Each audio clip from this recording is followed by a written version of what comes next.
Kalau Bang Hensat sudah merasa ada terang dan cahaya belum? Ini tadi. Saya gini ya, saya terus terang aja.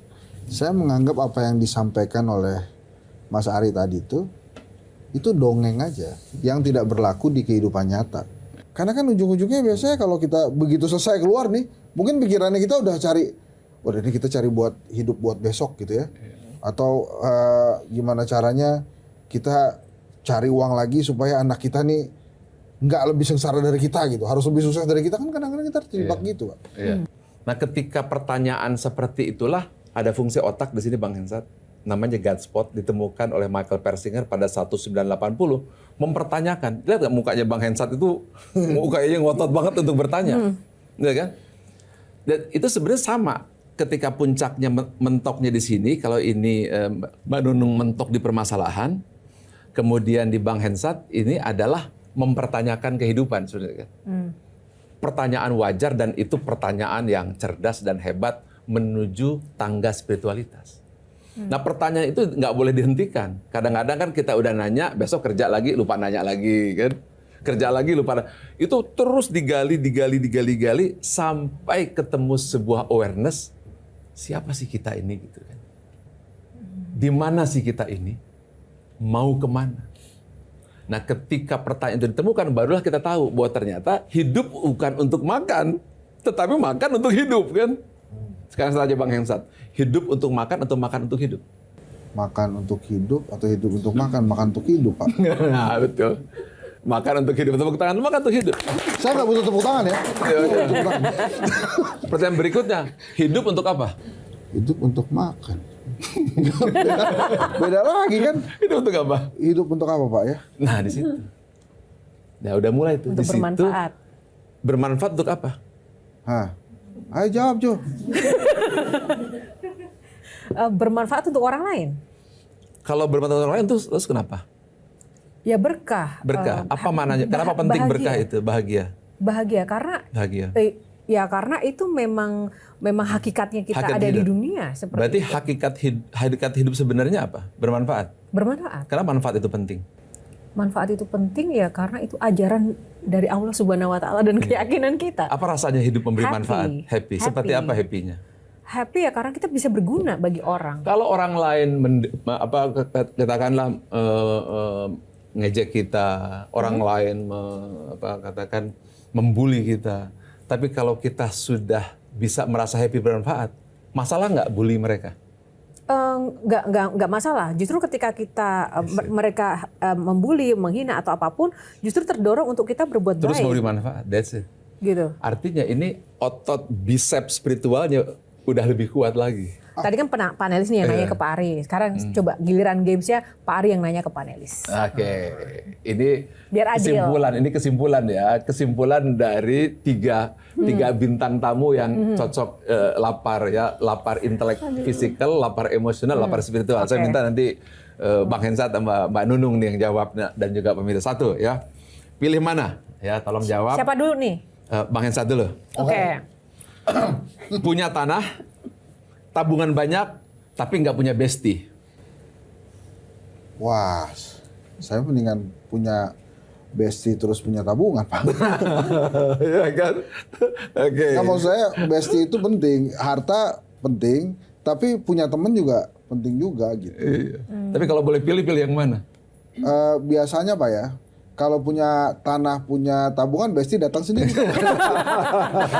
Kalau kita nggak punya tabungan, nggak punya tanah, bestie kabur semua. Itu kehidupan nyata Pak. Oke. Sekarang yang kedua Mbak Nunung. Mbak Nunung. Pilih mana? Hidup bahagia, teman banyak, bisa scroll sosmed setiap hari, tapi uang tinggal selembar. Hidup bahagia. That's it. Tepuk tangan dulu. Ya iya Pak, mau tinggal selembar happy. Karena dia pernah punya uang berlembar-lembar. Oh gitu. Ya, ya. Sedangkan Bang Hensat. Nggak apa-apa, jujur aja Pak. Motivasi kan buat Dosen, Pak. dosen. Nah, sekarang yang mana ini apa sini yang ketiga? Oh ya, Mbak Anisha. Anissa, pilih mana? Dipuji orang asing atau diomelin orang terdekat? Dipuji Puji atau orang asing. diomelin? Diomelin orang terdekat. Dipuji orang asing atau diomelin orang terdekat? Diomelin aja. Biasanya nggak apa-apa. Gimana mereka? Berarti hidup dia selesai. Inilah ciri yang perut sebenarnya sudah selesai. Tepuk tangan dulu. Ini saya jujur ya, saya nggak ngatur nanya dan pas. Terakhir Bang. Siap nih. Pilih mana? Ya. Jangan ketawa dulu. Menangis dalam mobil mewah atau bisa ketawa meskipun tanggung bulan duit habis.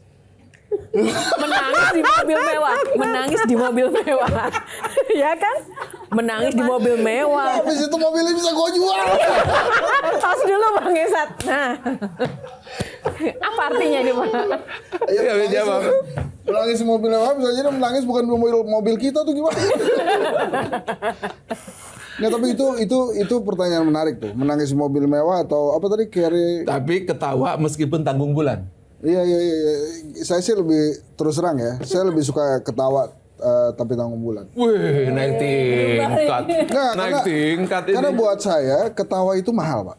Iya. Ketawa itu susah sekali. Jadi pada saat kita ketawa itu gue relief sih, lupa tuh kesulitan-kesulitan dunia. Makanya yang kita cari itu emang ketawa. Tapi menarik tadi Bang Esat menyebut ESG ya Pak. Ini kan mendapatkan rekor muri ya Pak ya. Iya. Training 300.000 orang, bener Pak? Bukan, sekali training, satu ruangan 13.000 orang. 13.000 2 hari, orang ya. 2 hari. Dalam 2 hari, apa yang akan dicapai di masa yang akan datang sih Pak dengan sesi-sesi event seperti ini tuh Pak? Sebenarnya kita namakannya 5G. 5G itu 5G. Satu, semua orang punya grand why. Tadi seperti Mbak Yohana bilang, saya hidup untuk memberi kontribusi. 1, 2, saya punya growth mindset. Apapun yang terjadi, saya tidak overthinking. Tetapi bermata lebah mencari solusi. 3 adalah gift. Gift itu adalah talenta-talenta. Contoh talentanya Mbak Nisa di show, talentanya Mbak Nunung juga di show, dan seterusnya. Nah, artinya kita mempergunakan talent yang ada diberikan. Yang keempat, tetap harus punya goals. Goals kita apa? Target kita apa? Dan yang terakhir, harus grit. Grit itu adalah bergerak terus pantang menyerah mencapai impian. Nah itu juga saya lihat soal goals dan juga tujuan. Kemarin 24 Mei ya, Bapak menggelar The Amazing. Sebuah kegiatan yang memang spektakuler juga Pak. Ini untuk kemudian memberikan sebuah inspirasi dan juga motivasi. Apa yang ingin dicapai? Goalsnya apa Pak? Sama saja Amazing seperti itu, Pak. bagaimana supaya kondisi masyarakat ini kan sedang luar biasa ya. Saya nggak bisa bilang sakit lah gitu ya. Tapi tekanan ekonomi, tekanan sosial, tekanan mental itu luar biasa. Kita ingin memberi pilihan bahwa ada sebuah dimensi baru di mana 10.000 orang berkumpul dalam suasana penuh semangat, tetap optimis menghadapi masa depan yang tidak ada kepastian. Dan kita membutuhkan itu.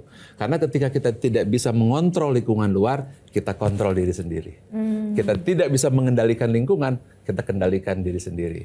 Pepatahnya, seekor burung itu tidak takut untuk hinggap di ranting yang mudah patah karena dia percaya dirinya bisa terbang. Keren. Nah, bicara soal tadi Pak, kita tidak bisa mengontrol keadaan di luar. Saran Bapak ke teman-teman di luar sana yang terdampak badai PHK karena suasana atau situasi global ekonomi ini apa Pak?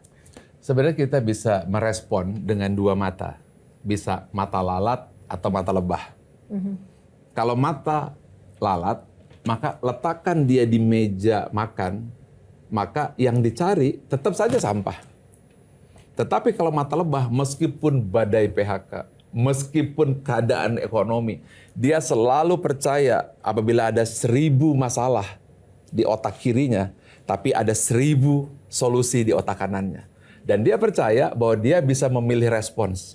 Memilih respon, klik, problem mode, klik, solution mode.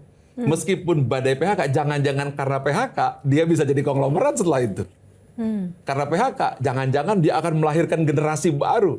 Generasi yang tidak tergantung dengan lapangan pekerjaan. Generasi entrepreneur, generasi kemandirian, generasi yang mampu menimbulkan solusi-solusi baru.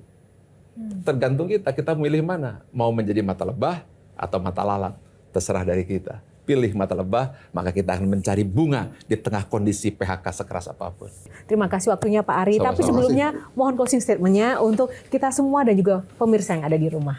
Saya mungkin menjadi orang yang paling bahagia hari ini melihat transformasi di Mbak Nunung dan mudah-mudahan transformasi kepada para pemirsa yang menyaksikan ini. Saya setuju dengan Mbak Yohana bahwa tidak ada satupun daun yang jatuh kebetulan, debu terbang atas izin Tuhan.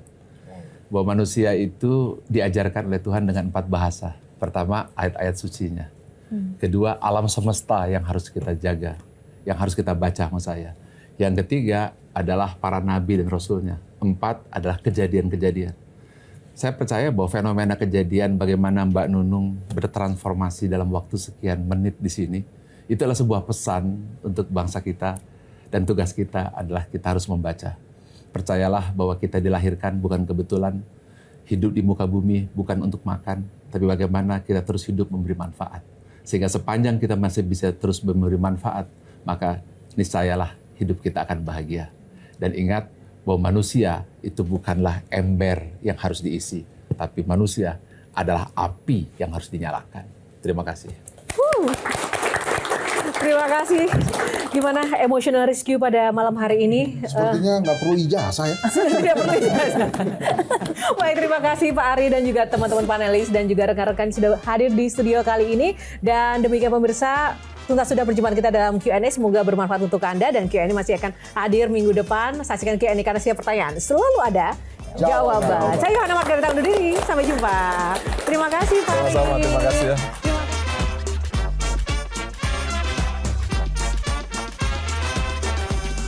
Jelajahi cara baru mendapatkan informasi. Download Metro TV Extend sekarang.